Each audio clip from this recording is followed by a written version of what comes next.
Hey, welcome to episode number 22 of the Think Like a Marketer show, where we interview marketers, innovators, and entrepreneurs and find out exactly what makes them think differently than everyone else. Today is no different than any other show we have. We have an exciting guest. You can see him there on there. No, that's not Dan Haggerty, but he does represent a few other bearded wizards. Before I go to him, I have to say, creating content is the most asked question by every marketer across, hands down. Like, I don't know what kind of content to create, how to create it, or I'm not interesting, or all these flavors mixed into one. And I believe in serendipity, right? Serendipity brings you exactly what you need, exactly when you need it, and it's usually not wrapped in the package that you like. And when you unwrap it and you open it up, you go, oh my God, that's exactly what I wanted. And the guest that I'm going to have today was that package. You know, I'm like, man, who better to wrap the story of creating content, understanding the evolution of content, where content used to be, the creation of it, and how it's been democratized, and how 11-year-old or a 6-year-old can review toys and make millions of dollars in creating content, all the way to someone doing something as crazy as my guest, 300 days. And I think he's even up that. I'll let him share that on creating content. I want to introduce everyone to my friend, Damon Ross. Damon, thank you for coming on. And you're in Washington, right? Yeah, just South Washington, almost Oregon. Man, I want you to first share a little bit about what made you decide to do this crazy goal of 300 days on the road creating content. And that's a great place to start. And then we'll do some backstory.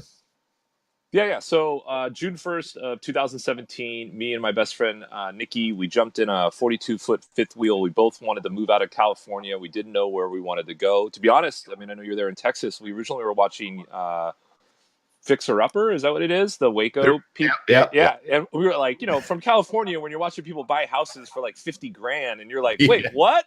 Like, you can do that? But then we were thought, what if it's not Texas? What if it's somewhere else? And so we thought this would be a great way to do it. So a good year on the road, we were actually in Waco, Texas, and I decided that I just got done with the conference I worked for. I was back in Texas, and I thought, I'd love to do something consistent. I'd love to do something that is a creative outlet for me. I'm a sales guy. I'm in Word docs and Salesforce all day long.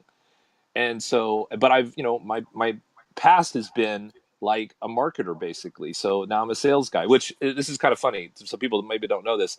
Sales is just marketing for extroverts. That's all it is. So I like that. Yeah, I can market face to face. I don't have to sit behind a computer or behind emails or behind a website to be a marketer. I actually just market face to face. So I decided I just wanted to do something kind of creative. I had 3 goals, 100% of each goal. 3 times 100 is, 3 times 100 is 300. Originally, it was going to be called Road to 400. I had 4 goals, but then I dropped one. And one of the goals that seems to be the one that gets everyone as excited is I wanted to do 300 videos in a year, every day. And what I did is I gave myself a little bit of a buffer, because doing this nomad lifestyle, I run into internet problems. I run into just bad days. I run into, but I just kept going. And today I'm on day 210 in a row, 210 videos in 210 days. And I've upped the goal. I'm going to try my best to get to 365. My day 365 would actually be day 1 of the conference I work for, Social Media Marketing World. So that's kind of cool, like leading up to it. And now I was going to say, I don't think that anyone can do 210 things in a row, let alone make content 210 days in a row. Yeah. What's funny is Brian Fanzo, he said to me, he was with me when I hit day 100. We were on this road to social trip. We're in Denver. And he basically said to me, he said, hey, congrats on 100.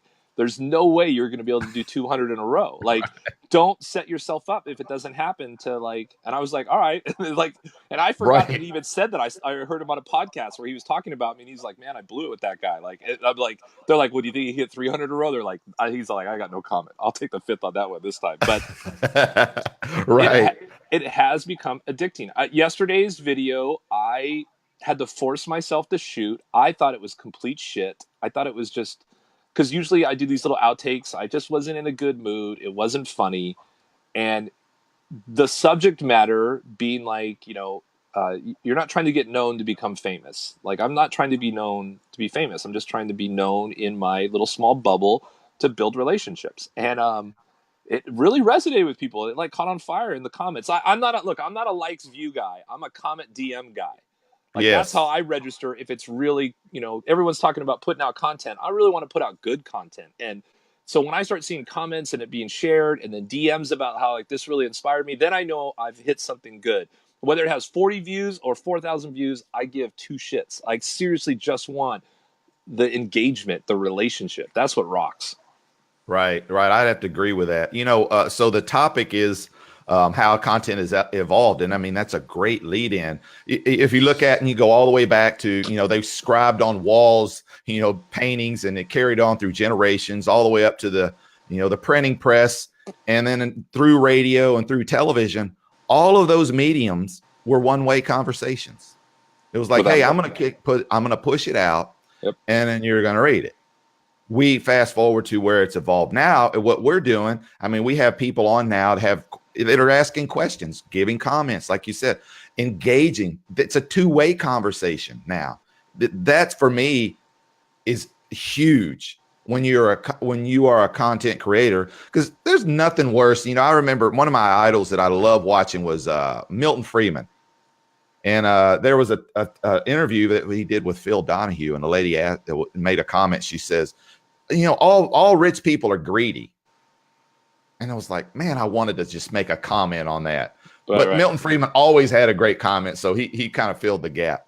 So that leads me into, a little bit more deeper in, like, when you talk about engaging, like you're out on the road, like you're not only are you, in the digital sphere, you're actually like in these towns. Are you stopping in major cities or some of these cities or smaller cities of America? What are some of the places? Yeah, so for me, like I always talk about, I was born in Seattle. I learned to talk in Boston, learned to walk in New York, and learned to run in Los Angeles. So I've only lived in big cities. And if you didn't have a subway, like I probably didn't live in your city. So for me, I try to steer clear of big cities. I guess I didn't realize though, even though I'm definitely what you would consider a city kid and live the city life, that concrete jungle is no joke. I am a small town. I'm in love with it. Like I'm at peace. Actually, it's funny. My roommate, she's from St. Paul, Oregon. It's a town of like 400. My football squad had more than 400 people. I made a joke the other day. She graduating class was 18. We had like 36 kids on Saturday detention. It's like right. And I was there every Saturday. So I was like, my graduating detention class was more than your graduating class. So, but I really love kind of the small town. I know it drives people nuts, but my idea of going on this trip was to find 100 acres plus that I could build just a really nice little home, custom made for someone 6'6". I always talk about I'd have 1,000 square foot home and 200 square feet of it would be the shower. Like I would just have the biggest shower for once in my life. I don't even care if there's like stadium seating and people can watch. I just want like a big shower for once in my life. But it's a small town. It's the small towns, bro. I mean, they're really. I wish I would say I get out and engage more. I think originally I thought about doing a lot more like documentary type style of interviewing, but that it's really time consuming if you do that kind of stuff. But I'm pretty good of just going up and starting to talk to people and then telling my story. But people are always like, "Oh, you're from California?" Like that's just Los Angeles. Well, I mean, you are an imposing figure. I mean, 6'6" and a beard, tatted, in a strange town that no one knows you. That can be a little intimidating. So, without a doubt, especially in some towns where like there's still big parts of this country where tattoos are still like taboo in a way. Like it's a biker gang guy that would have this many tattoos, and so I get that. Like there's times, like even sometimes I've been parts like Utah, like you just walk around and people are looking at you like, who are you? Well, I never get that anywhere else, so it's funny. right. I had a question here just really quick from one of the audience, because I love that they ask questions for you. They wanted to know, are you 100% Facebook, or where can they find more of your content? Yeah. So I really do all the platforms. So Facebook and YouTube are the big players for the video. So and everything is Demian Ross. So it's just at Demian Ross. So my YouTube channel is just /Demian Ross. Facebook's at Demian Ross. And I also still throw it up on Instagram, even though you're only getting a minute of the video that, is usually anywhere from 2.5 to 4 minutes long. And then same thing on Twitter. I'll put it, natively on Twitter with a link if it has to go out. But most of the views are Facebook and YouTube. If you're looking at views, that's where it's at. Right. Most of the conversations are definitely Facebook and then YouTube. Right. Well, I want to give you an opportunity to give us a little bit of your backstory if you want to share, and kind of where you are, what you used to do and what you do now, and what in between doing this, this experiment has taught you. Yeah. So I think, everything you can look back and figure out, oh, that's what that was about. So I was director of marketing for a $25 million mattress company. And I literally sat down in a meeting with them on a Monday, and we were talking about our Vegas show and our plans, how things are growing. The growth is amazing. We can't believe it. And then 2 weeks later, I sat in a meeting where they were letting me go, and they were going to hire an agency. They didn't. I was the one that kind of talked them into bringing marketing inside, and let's do it from inside. They went out and hired an agency and let me go. And it kind of tailspin from there to the point where I even ended up like homeless for like 90 days. I displaced my 2 kids. They had to go live with friends, and I had to like figure stuff out and redo it. And I remember the reason I bring that up is the process of eliminating things that I had in my life because I just didn't want to pay for a really large storage unit. And I realized, gosh, most of this shit that I have, I don't even need. And what's even crazier is that, I mean, literally it was 90 days. Then the little storage unit came over, we unloaded it. The stuff that I unloaded and was there for almost another year and a half before I went on this trip, there was stuff I had never used in that year and a half. As much as I thought I purged and got rid of this crap, there was still so much crap. So moving down to where, my life right now, if I had to pack up everything I own really out of this trailer, I could probably put it in like 3 suitcases and go. And really, like legitimately. And I'm like, it's such a better life. I didn't know that having less would be so much more. And Right. And I think I got caught up in, that I had to have, 100 shirts or, 50 pairs of shoes or, 20 watches. Like that was success. And I think people are going to be freaked out because normally I'm wearing a white V-neck, and I thought, oh, what the heck, I'll rock a black V-neck. And like, it's become part of my brand just because I've got like 8 of these white V-necks that I can just rotate. It makes it simple and easy. I don't have to waste my time thinking about what I'm going to wear. The lifestyle, being on the road, I think it's just made me more of aware of it, like just being adventurous and doing things and seeing things, that the memories that you build are more important than the things that you own. And some of my best memories as an adult, outside of like stuff with my kids, has been on this trip, like hands down. Like just walking the Narrows, to hiking Grand Canyon, to rivering, like kayaking down through so many lakes and rivers that just I never would have done, to the stars, like the going out at night and just looking up, to some of these campsites we've had where we're 5 feet from the ocean, or not 5 feet from the ocean, but 100 feet from the ocean and 5 feet from the lake. It's just been views that I'd have to pay thousands and thousands and thousands of dollars if I was doing it in California, and that some of them are free. Like we stayed in Texas on the ocean for free. You can park on the Isn't that sand. great? It's crazy. You have a 14-day limit. And I still trip out on that. There's not like someone coming by with like a yellow chalk and marking your tire to see if you're parking too long. I'm like, if you can live here forever. There's no one, and live on the ocean forever, like for free. It's crazy. So just based on the comments, and I recently had a business partner who actually sold everything, and he's going to go on the road and it with him and his wife and a dog. But I did want to say we have a special guest or comment from someone, and it says, and see if you can guess who this is. It says, "Oh, he's a teddy bear." That's funny. I'm gonna have to say Amanda Robinson. Yeah, man, a great guest. So she's watching, so I wanted to put that on the screen there for you. That's funny. That's great. That's actually the person who brought us together. So, yeah, without a doubt. Yeah, I mean that's the thing. That's that's just how the connections work. Like I'm a big fan of that. I mean, she's introduced me to quite a few people. I have too. We refer to it as Team Bad. It was Brian, Amanda, and Demian when we were on that Road to Social trip. And right. I felt like it really kind of, I felt like it really brought the road to 300 to life for a lot of people. I mean, I started noting some good responses after about day 60 of doing videos, but when I got into that road to social trip, and then just, we went to 3 different social media days, like across the country. It was like something like a 1,500-mile trip or something altogether.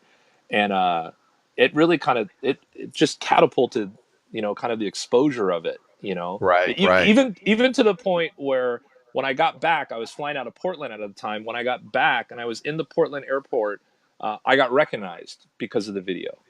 And I thought that was insane because I was literally on day 102. I've only been doing this 102 days. But Cliff Ravenscraft did a vlog about my vlog, and it was one of his fans that had watched it. And like, she came up, was like, let me take a picture with you. I was like, I get when you're doing content for, hundreds and hundreds of days. Thank you. You're doing content for hundreds and hundreds of days, but when you've only done it for 100 and really only the last 40 have been like kind of popular, it was really surreal, like just out of the box weird. Right, right. The millennials, they get a lot of flack, first off, and I think it was Kerwin.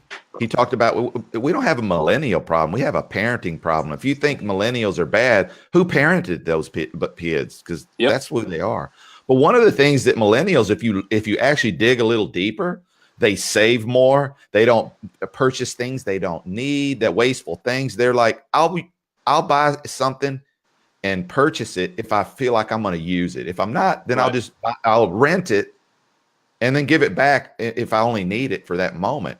And I Right. think they're more likely to become digital nomads and get out there and experience the world. I think it's awesome. I really honestly do. I was a flight attendant for close to 12 years, and I lived in a suitcase, and it's a lonely job, and you travel all over the world. You end up in places you never would have gone, and you literally meet hundreds of people every day because you stand at the door and say hello, hello, hello, hello 400 times to Right. Right. 400 different people.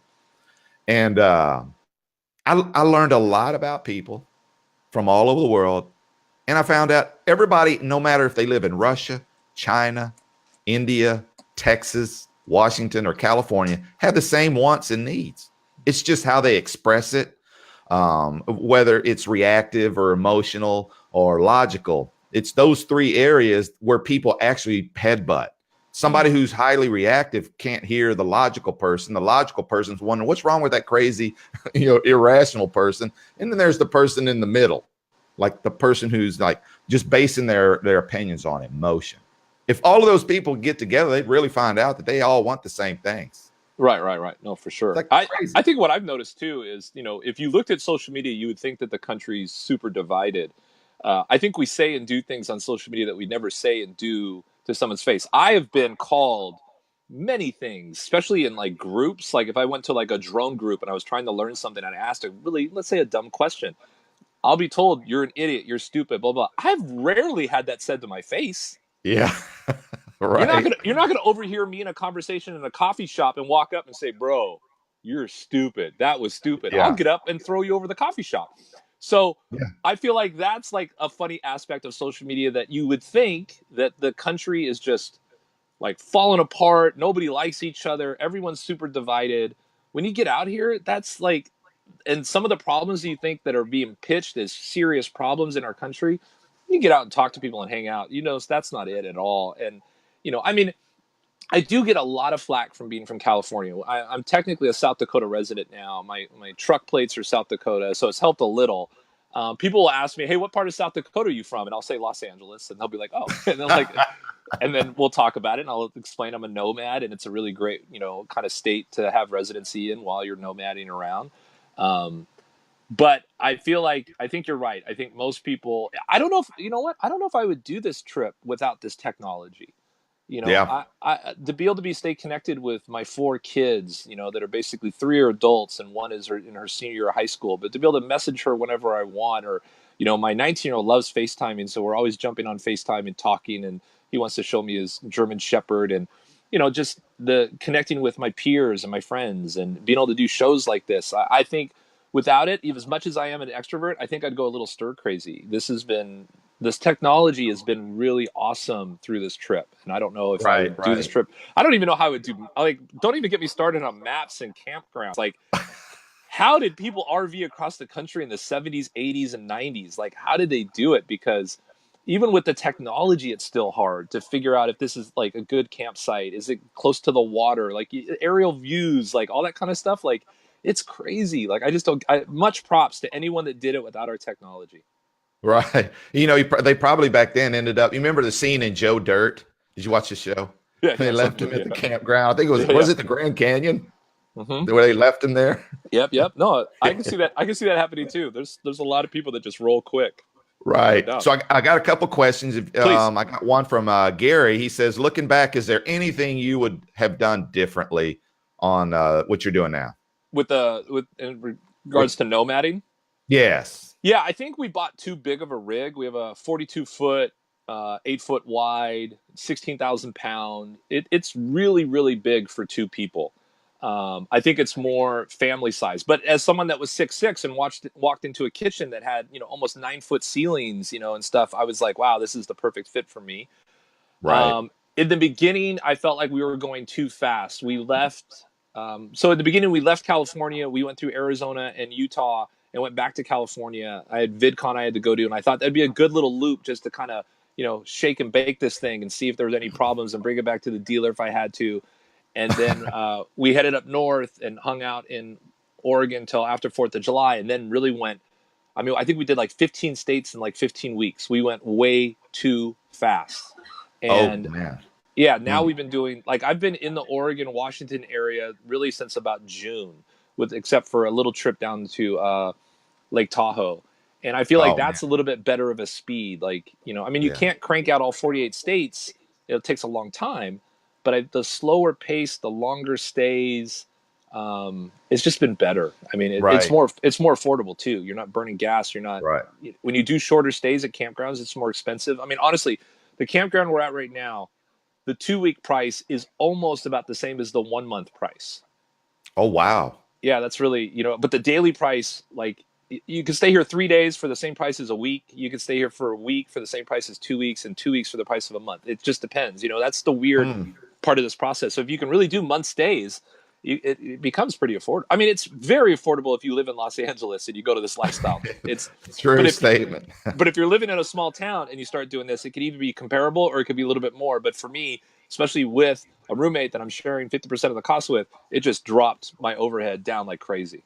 Oh yeah, I mean, I lived in the Bay Area for a couple of years, and I think I paid in parking tickets what I paid for my mortgage here in Texas. I mean, I was Without getting it. parking. When you said the little chalk on your tires, I Yep. mean, I was like, I knew exactly what you were talking about because I was notorious, Yeah, yeah. because I'm just out there, and I'm like, God, another one. I mean, I literally had a glove box full of these tickets, Yep, and they were yep, like $75 a pop. yep. No, So it's I'm going to go through a couple of these questions, and then at the please, end, I let's do want it. to. I know you have a lot of great insight and tips for people who maybe want to, get out on the road and test it out for a month or two. So I got Ken Griffin. He says, "Why is corporate America so off base with marketing efforts and trying to connect with their users?" And I want to add on to that. I think this you see the same thing with Hillary Clinton, and my answer would be they try too hard. Yeah, I think So what you they do it in a way like, this video is going to go viral.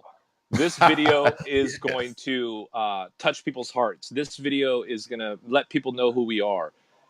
I started this series as a way to have a creative outlet. I didn't know that it would build relationships the way it would. I didn't know it would inspire people to do it themselves. I didn't know it would take a sales guy that when I call a prospect and have a meeting, the prospect's like, "Hey, I've watched some of your videos, man. I love who you are." And I'm like, "Holy crap. I haven't even started trying to pitch me and he already knows who I am." And then it just takes the relationship to a different level. I think it's hard for people to be real. In episode 118 is probably the episode that I'm kind of, most famous for, is because I sat down to talk about one thing and my mind kept saying, "You should talk about this." And I took a right turn. I mean, even to the point where I started crying, man. Like, I'm not even going to fake it. Like, what's crazy, it was like a 30-minute video that I chopped down to like 4 minutes. It was like one of my longer videos. And it resonated with people because of how just vulnerable and real it was. And I feel like I feel like corporate American companies need to be that too. We're all, if we're talking shit about a bank, the bank knows we're all talking shit about it. There's no reason to create some content that lets you know and understand that they're trying to fix that. Like I don't Right. get why people are hiding and trying to pretend and be fake about who they are when the rest of us know that's not who they are. Like straight up, you watch my Yeah. videos, you watch me on this, you meet me in person, you're meeting the same person. I don't have a radio voice. I don't have a video voice. I don't have like probably the only thing I would do is if I wake up, my hair's all messed up, I'll throw a beanie on. Well, technically this is a toque, but I'll throw a beanie on and just rock it. You know, like, Yeah. That's all I'm gonna do. It's who I am. Like I'm not gonna like I'm a sales guy. I'll rock short sleeves and show my tats just because that's who Demian is. If I start putting on long sleeves and a tie on and like trying to like do conference calls like this, that's not who I am. You're gonna pick through it. Actually, funny story. I was speaking in Lima, Ohio, and I did have a long sleeve. I was gonna like comb my hair. I was gonna not wear the white V-neck. I was gonna wear slacks. Man, I ironed everything in the hotel. I put it on. I looked in the mirror. I was like, "Who is that?" And I immediately changed. I put my black hat back on. I put my white V-neck on. I put my jeans on. I put my white Adidas on, and I walked on stage because it was who I was. I was just trying to be real to who I was instead of trying to be fake. And I was the most casual dressed speaker for sure, Yeah. but I think people appreciate it. I even said, hey, I apologize I didn't dress up, but it's just who I am, Yeah. and people liked it. It's like it's just weird that you even have to apologize for being yourself. I think it was either this one episode of FOMO or Brian's podcast. He talked about his backward hat.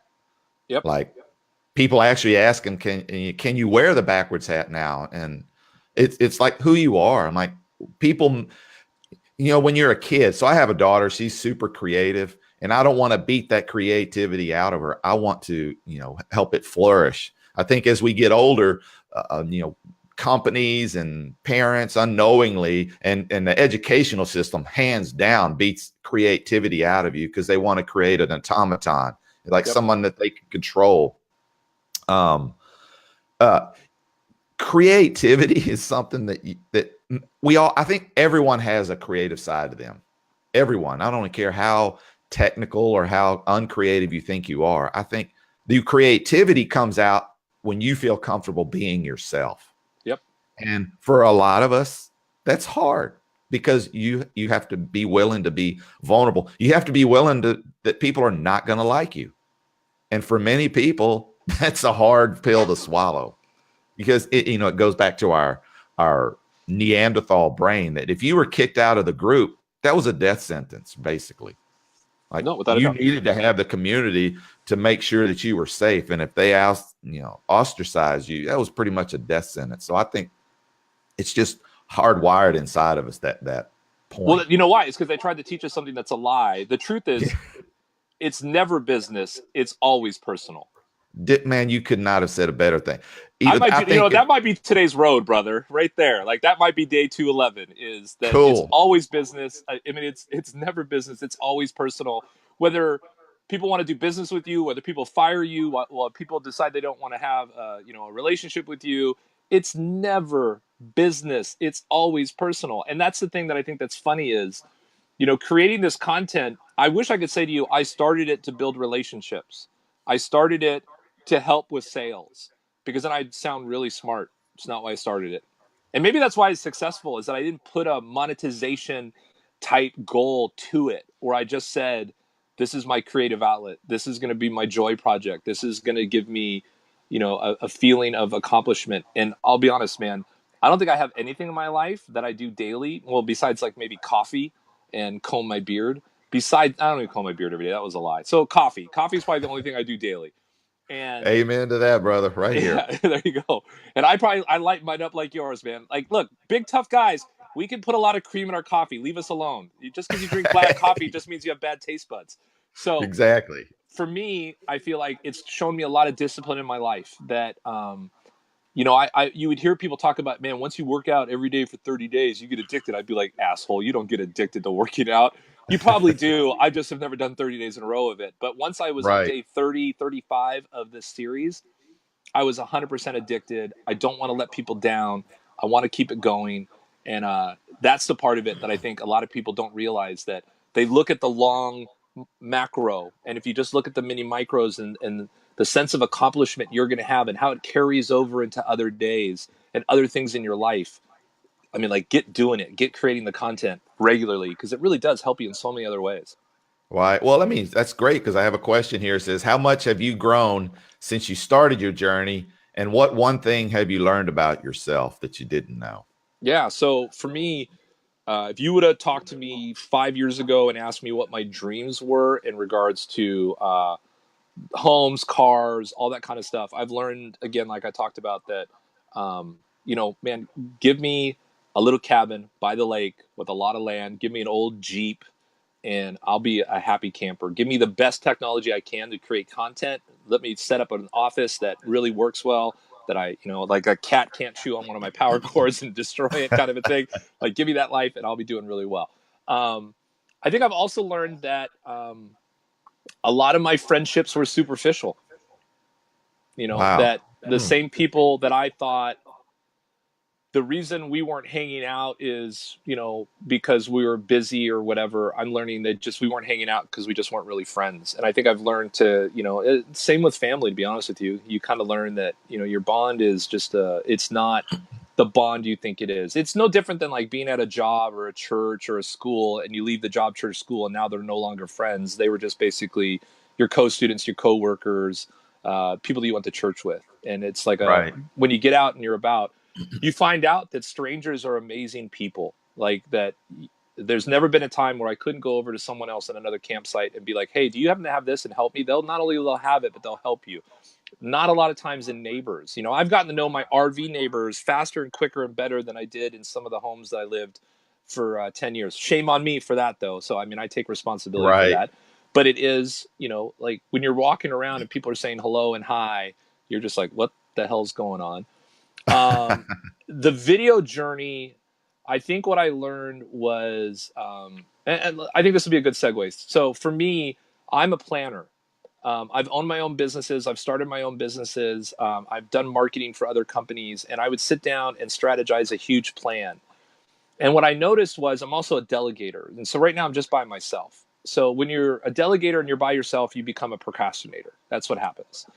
When you spend all your time building a plan and you get the high and the energy from the plan, a lot of times the actual doing will fizzle out. So the road to 300, I literally sat up here and said to myself, I want to record kind of a video a day. I went down with my iPhone, no different than it is right now, and sat down and recorded day one. And that was it. Like, I had no plan. And the only plan that I had was, originally it was going to be 4 goals that I do 100 of. So it was going to be called the Road to 400. I dropped one of the goals just because I thought it wasn't really doable. And I liked that each goal had a 300 theme to it. So it just kind of I'm a numbers guy. It's just fun like that. And I sat down and hit record, and that was it, brother. There was no other plan. I didn't like start a Facebook page called Road to 300. Yesterday's video, there was a comment from someone that it meant the world to me, where it's like, he basically said, Demian, you're the most genuine creator I've seen, because not once have you asked for subs, likes, shares. You're not selling merch. You're not asking for anything. You're just giving. And I was like, that's the Gary V. I mean, I grew up in that era of, kind of learning how to do technology through people that really understood it. It is that jab, jab, jab, right hook. I have not thrown my right hook yet in any way. But I think that's what I've learned. And I've also learned where I felt like I wasn't disciplined. I was very disciplined as a father. I was a single dad with 4 kids, and getting, 4 kids to 4 schools in the morning by myself. Like, I was able to do it. And so very disciplined. And there's times where, a gun's put to your head and you can do things you just didn't know you could do. But this video series was just something, honestly, when I started it, in the back of my head was, I'm going to fail. I've tried, like, I'll give you an example. I had a video series years before called Driving Your Business. When I was a single dad and picking these kids up from school, there was always something going on. So I'd sit in my car, I'd throw the iPhone up on the dash mount, and I would just record like a business tip. And it was called Driving Your Business while I was parked and waiting. And I put together a pretty good plan. I had a pretty good plan how I was going to monetize it, how I was going to grow it. I think I did 20 videos in 2 years. Oh, wow. I spent more time planning it than I did doing it. Right. And then it just fizzled out. And, I even did like, oh man, this is embarrassing. Like, I even did like a GoFundMe for I was going to start a podcast and I needed the equipment, and the GoFundMe worked. I got the equipment. I mean, this isn't it, but like I got the equipment and I didn't do shit. Wow. Like, yeah, it's like that kind of stuff but the energy was in the excitement and the planning. Just do it. Stop planning stuff. Like, really stop planning stuff. Just do it. I mean, like Fanzo says, just press the damn button and go for it. Right. That's a great point. I read books about the mind and how the mind works, and everything is created twice, once in the mind and once in the real world. Right. The unfortunate part for us, for some people, when you create it in the mind, I mean, they go through the whole thing all the way to the end, creating it in their mind. And that's enough for them. That satisfies that urge that they had to do whatever that project or whatever that idea was. And then they're done with it.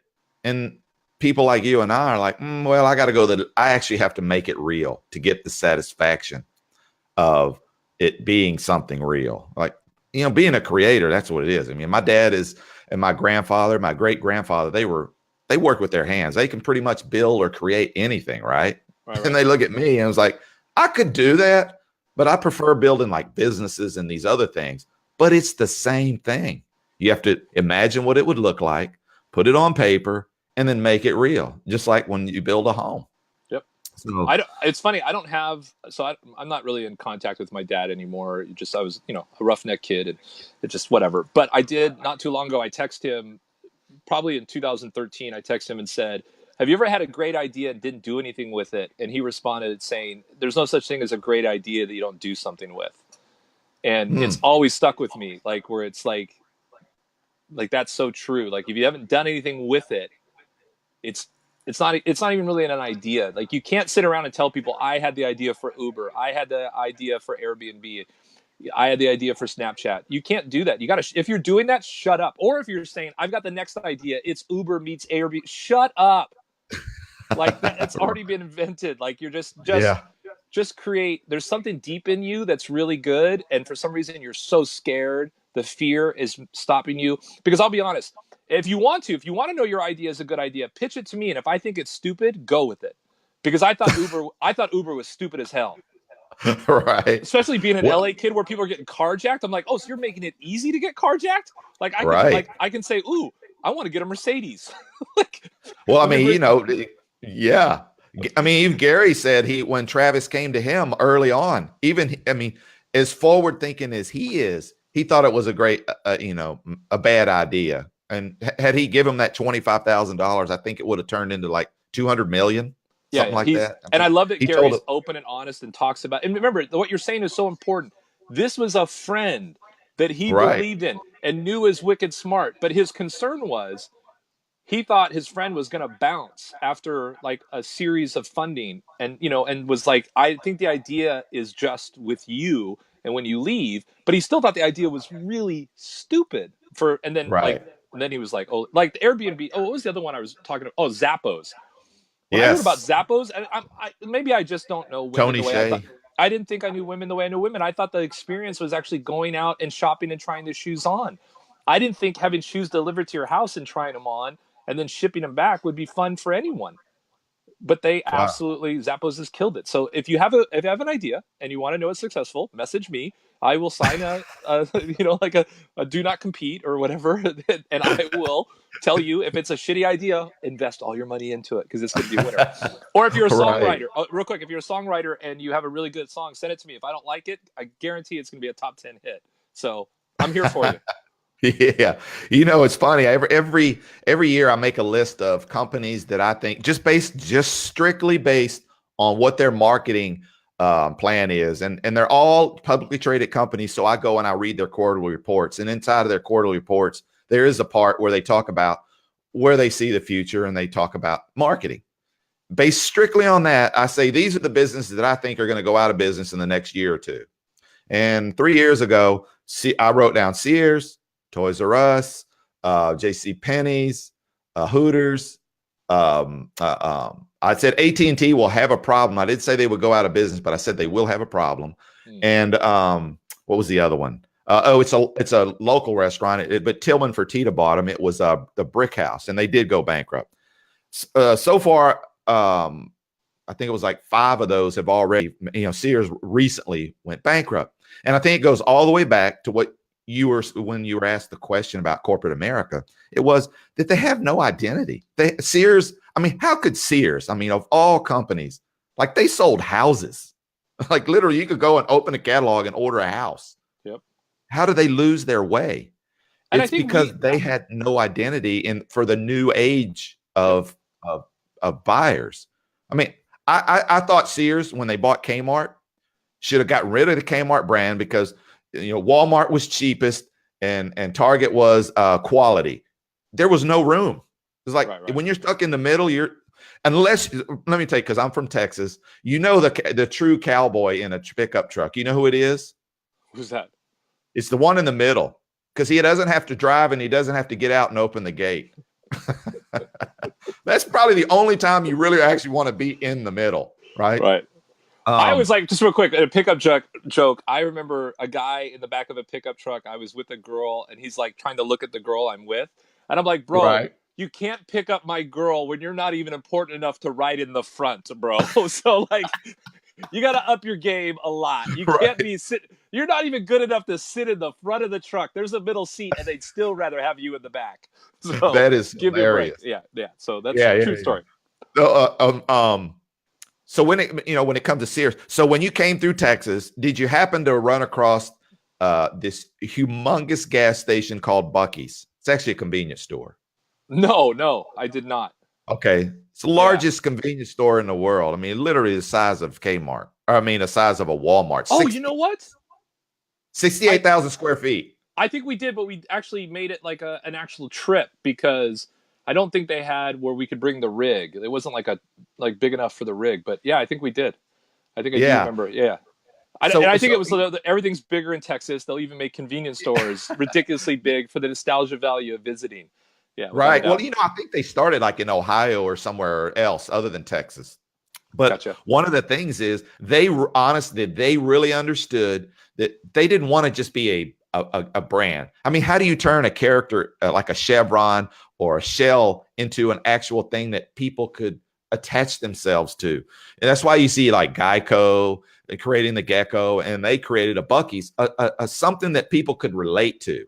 And they said, just like you're saying, like they're not doing business with this inanimate business. Like, what is that? That's nothing. That doesn't exist. Businesses are people, and they're people that work there. And then there's some sort of figurehead. Apple had Steve Jobs, but every company has somebody or something. And when they do a terrible job in this age, they haven't figured out exactly who that person is. Like, who is it? That company needs to have something that people could attach them. Wells Fargo is doing a crappy job. Right. Wells Fargo just thinks hey, they put their logo out there. They've been around, and they say that they've been around 100. And who gives a crap if you've been around 5 years or 500 years? Actually, I'd do business less if you've been around that long, because that tells me you're set in your ways, most likely. Without a doubt. No, I agree. And historically, if we look back at Blockbuster passing on Netflix and Redbox, they passed on both. You know what I mean? So that's a great story too. Yeah, and it's insane to me to think where it's kind of like you're almost creating like the hotel industry should have invented Airbnb. I've never taken a cab. I'm from Los Angeles. I've never taken. Why did I never take one? It's a pain in the ass to get one. I started Ubering like crazy because it was so easy to do. I guarantee someone pitched the taxi industry with an app. I guarantee it. Yep. I guarantee multiple people did. And they just were like, no, you want to walk out and put your hand in the air. Look, here's the crazy thing. And this isn't, I can't remember who said this, but you're talking about in New York, people would rather Uber than ride a taxi. In New York, you can walk out and put your hand up and catch a cab instantly.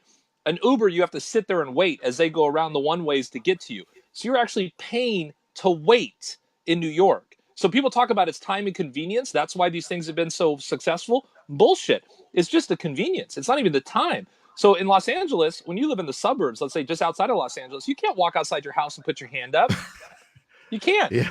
Someone might think it's a gang sign. So what you have to do is get an Uber app, and then it takes off. So for me, it's like, I do look at these companies. Like for me, working at the mattress industry, I bumped heads all the time when I was trying to tell, we need to get out of the showroom business. People need to order stuff online. and they thought I was an idiot. So anytime I get like an email that Casper mattress has hit $1 billion in sales, or Purple's now done 250 million, I send Yep. that email to my old CEO and like, hey, just FYI, you guys still rocking that 20, 25 million a year? Because here's a company that's only been around 2 years that's doing $1 billion, and you've been around 20 years. I actually used Purple as an example when I pitched the corporation of corporate America. They didn't get it. That's a great because Ken Griffin just posted. He said the goals of executives do not align with the long-term growth of the company, and that's basically what you're saying right there. Like they have internally, if you've ever worked with um, a publicly traded company, they have some terrible key metrics that only care about them getting paid, but not the actual company growing. Yeah. It's like I got fired once because I went into the executive's office. He said, "Hey, we're probably going to, just go with someone else." I'm like, "Well, why? You're killing it." I'm like, "Well," and he shows me this paper. He goes, "You see, I get paid based on these numbers, and they're not going up." I'm like, "But those numbers don't mean anything. Like that doesn't mean anything." Yep. But look at the sales side. Look at that growth. He goes, "Yeah, but again, I get paid based on that one." So end of story, basically. I was like, Yep. that's ridiculous. Basically, what Ken just said, the goals of the actual company as a whole doesn't align with that small group of people that get paid based on movement of the stock price. Without a doubt. And people are scared. Like, I've never been scared of taking risks. I think it's the entrepreneur side of me. Even when I work for other people, I've gotten promotions because I've called people out on their shit and they appreciated it, or I've said things that most people were scared to talk about, or I discovered things where theft and weird stuff was going on and didn't mind blowing the whistle just because, I did a wrote about this not too long ago that I was in my 20s. I was working at a GNC and someone thought I was the manager and I had only worked there 2 weeks. And all I was talking about is that I took ownership of the jobs that I worked for. And a lot of business owners and corporates don't like that. They don't like when you see you're taking like an ownership and you want to like make this a really powerful kind of brand and company. They don't, if it's not coming from them. Like that's another thing that I love in corporate America is I had to learn how to pitch an idea that somehow they would forget was mine, let it go through the channel, and then be like, this is a great idea, now let's do it. Because if they've said yes to your idea when you pitched it, it's your idea. I part of me feels like I lost a really great job once when people started giving me the credit for the success. And I had to be like, whoa, you guys, it's a team effort. I couldn't do it without you. And I knew I was in trouble because there was so much ego in the ownership of the business. And I was like, oh, this is going to be the death sentence for me because the credit is being given to me because it was my idea.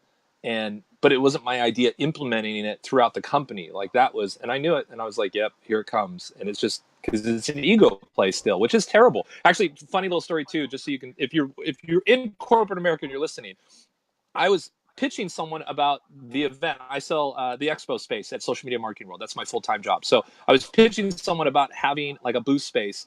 And their question, well, hold on, where's your conference at again? And I said, oh, it's in San Diego, California. It's beautiful. It's 75-year old, blah, blah, blah. I've already been to San Diego, is what the person said. So this person that's deciding what events the brand goes to have face-to-face, to grow it, is deciding events based on locations they have been to or not been to before. So this person is using the event planning as a way to travel. And I thought, wow, this is, and like, everything in me wanted to just blast the kid and like, talk to the CMO or the CEO. But you know what? At first I thought, maybe that's how the CMO and CEO roll too. You just don't know. They might like, hey, you guys, let's not go to Vegas again. Let's see if there's an event in Paris we can do. You know what I mean? So it's like, It's not the best interest in the company. It's the best interest for themselves. And I agree. I agree that happens all the time, whether it's pay or anything else. It's all about what's in it for us. Well, for a caveat to that, mate, you can't have a better place than San Diego as far as weather and the event that Social Media Marketing World puts together. Bar none, the best. I mean, I've gone to literally hundreds of events. It's at the top five for sure. Oh, without a doubt. It's funny for me because I've only 2 events, 17 and 18 I've done as a staffer, but I did the previous 4 just on my own. So I was drinking the Kool-Aid way before I got the job, which actually really helps me as a salesman, where I'm like, I've been to all the other events. I've never been back to any of the other events. And this one, even my 4th year when someone else wasn't paying for it, I like quickly volunteered just so I could still go and then not have to buy a ticket. It worked out great. It was the best networking I'd ever had. I didn't even, again, I wish I could go back and say I volunteered for the networking. I wish I could say Right. that and be a smart guy. I volunteered just to save on the ticket price, because by the time I decided to go, it was at its peak price, and it was best networking. As best decision I ever made was volunteering. Right. You know, for corporate America, having a booth, first off, the amount of people that go to that is staggering, number one, and from all over the world, and all different levels, from all the way to the top of corporate ladder, you know, CEOs, C-suite, and I'm talking for large brands too, Yeah, yep. all the way down to I'm just starting out, and Yep. everything in between. The coolest thing that for me is, I don't care where people fall in that ladder. I treat everybody the same. Totally. And I always hope when somebody sees me on camera and they have an idea who I am on camera, that when they meet me, that's the exact same person I am, because that is who I am. Yep, yep. But being out there as a corporate America and meeting these people and socializing, you don't know that's that person who's just starting out, who they're going to turn into. Oh, without a doubt. You know, you see somebody like, oh yeah, it's some wine dude, yeah, whoever, and then, you know, 10 years later, you know, he's talking about buying the jets. You know, I mean, you just never know. And in having an event and a booth for your corporation with people, first off, who's going to be spreading the word, I mean, thousands of people, why would you not have a booth there? First off, that would be the question I would have. I think I can answer it too, in a sense. I think people are still scared of face to face. Like, that's work, man. Yeah. It's funny to me. Like, you know, to get, you know, I think this year we'll probably have 7,000 people. To have an opportunity over 2.5 days to be face to face with 7,000 people. It depends on your staff. We have people that do an amazing job. They bring the right staff. They know what they're doing. You know, it's not snake oil or anything crazy like that. They're giving you demos. They're educating you. And they come back year after year after year. Like, that's just, it's easy to do. It's funny that we spend more time. You would think once you sign a contract, hey, see you in San Diego. That's the start. We start spending the next, 2 months, because most people sign a contract a few months before, about 2 months of just training you how to have the best event. And we don't care if you take that and use it at other events. But I still think there's that's going on in our society, this face to face. And so, most of the people that are watching probably won't ever sponsor an event, but if you attend an event, I want to give you 3 little quick tips that I like. Is divide your time into thirds. Spend a third of your time in sessions, spend a third of your time networking, and spend a third of your time having fun. If you're the one paying for someone to go to an event, I would say let them stay an extra day in the town that they're in. So if the event ends Friday night, pay for the hotel Saturday night. If they're in Cleveland, Ohio, let them finish the event. Let them use Saturday all day to just visit and see Cleveland. Let them fly home Sunday. I guarantee that one extra day, whatever that cost you, it's not a different air flight. It's just one extra day in a hotel and paying their meals on a Saturday. Your employee is going to come back just fired up. And it's crazy that we don't do that. We don't see that. It's like corporate America or even small mom and pop business. We don't see that our employees are worth that one extra day where they could relax and do some visiting. The fun part is really the parties too, like in part of the city. You know, like that stuff is where the magic. Like, I went to Content Marketing World, and even when I go to these events, obviously I'm going there to talk to the other sponsors, and a lot of them are my clients, and just to meet with them. And a lot of our speakers speak at those events just to meet with them. And then obviously just friends and peers that I've hung out with. But I didn't go to one session this year. I spent so much time. I broke my own rule. I spent so much time in, like 70% networking and 30% having fun. And it was still an amazing event. I can always go back and watch the sessions and, get all the content. But networking is key, brother. Like, don't be the guy that goes, or the guy, the gal that goes from the hotel room to the sessions, from the sessions to the hotel room. Don't do it. Like you're saying, just stop. Ask someone where they're from. If there's info on the badge that you can strike, oh, hey, you're from Texas. I'm from Texas. Whatever the information is. Oh, you work for Apple. That's great. Yeah, I love your products. Let's just start talking. The networking is key. Exactly. It's huge. Network the shit out of an event. That's all, So we're coming to, because I know you got a lot of things to do the rest of your day, and I always appreciate, you sharing these stories. But if you could just give 3 tips, somebody's thinking about getting, doing what you're doing now, creating content, maybe not going on the road, but just creating content. And they wake up in the morning and they're like, I don't know what to say, but I know I need to say something. What are some things that you've learned that just help you come up with what to say? Yeah, so I'm going to steal from a lot of people, and you've probably heard some of this stuff. Content isn't Nothing king. original, brother. Nothing original. Ben Franklin said that. Yeah, without a doubt, on the internet too. Um, Yeah. it's not about content; it's about good content. And your definition of good content gets weird. There's a lot of people that say to me, "Damian, I couldn't come up with the content that you come up with every day." Yeah, you can. You can. That's bullshit. You're living in fear. Um, the other thing is consistency. You just have to be consistent. I don't care if it's once a day, once a week, every other day. You decide what the consistency is. Stick with it for a long time. I would say stick with it for a year. It does take time. And people always say they don't have time. And even when I explain to them, it takes me about 8 minutes to shoot it and about 10 minutes to edit it. So all together and then upload it and stuff. Let's say every day it takes me 30 minutes to create this video. In the beginning, it didn't. I've gotten a lot better and a lot faster with it. The actual recording time has gotten down to even like 4 minutes, and that becomes a 3-minute video. Like even I've gotten my, like, I want to get this point out better. Like that's even helped me, like my communication. But what's funny is the time that's really where their time is, it's in the communication with people, it's in the responding to comments, it's in the engagement. And I think if you don't have time to create the content, you're not thinking about being successful already, because it takes a lot of time to engage and like a post or respond to a comment or a question, or make sure to thank someone that shared it. Like that's where it's at. And I would say don't have a plan. I would just, I think for me, maybe I thought of, there's like these 3 or 4 things I can talk about. Let me just, see if I can create content around those 3 or 4 things. And if I had a plan on day one, if you watch day one and you watch day 210, they're completely different videos. Like just the style, the way they're done, I haven't changed the graphics much. Here's something I want to say.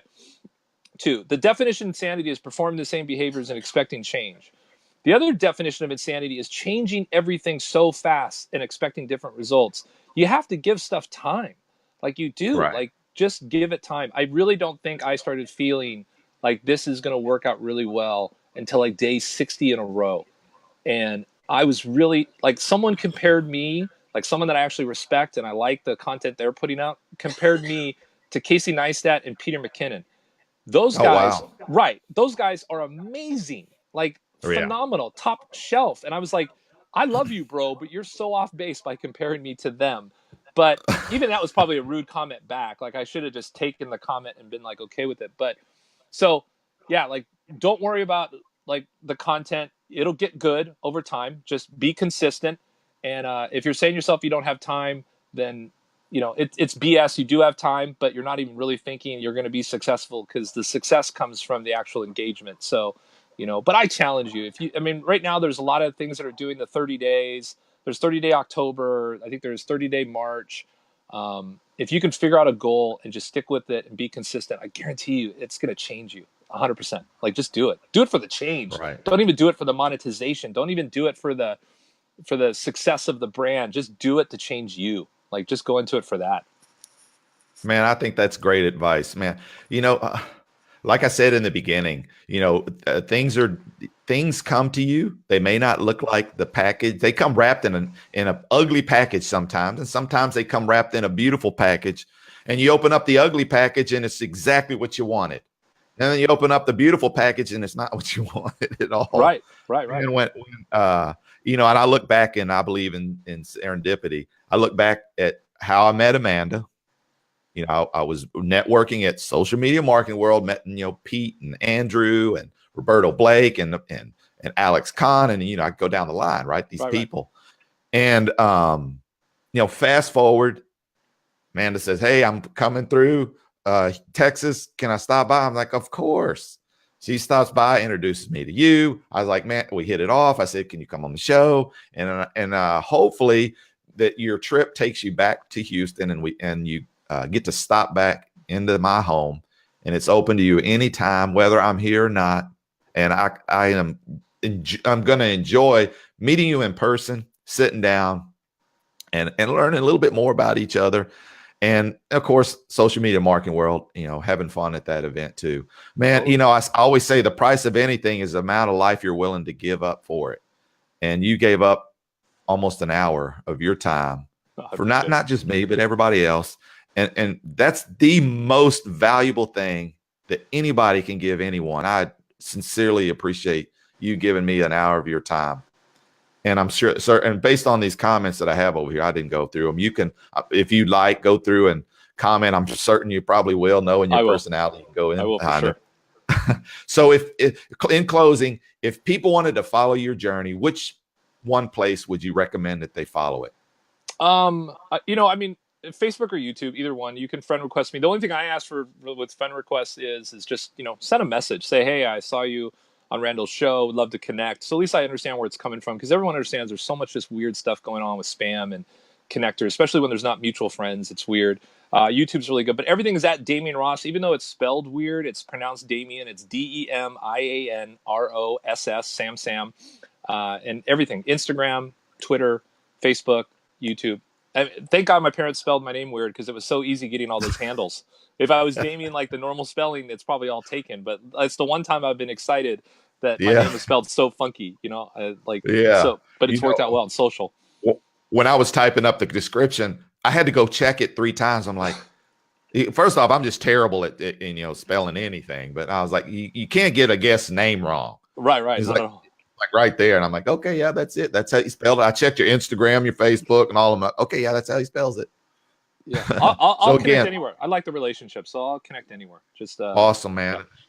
And man, again, if you follow him on Instagram, YouTube, Facebook, it's exciting just to see someone actually not just talking about it, but actually doing it. And kudos to you, and man, you're an inspiration to more people than you know. I promise you.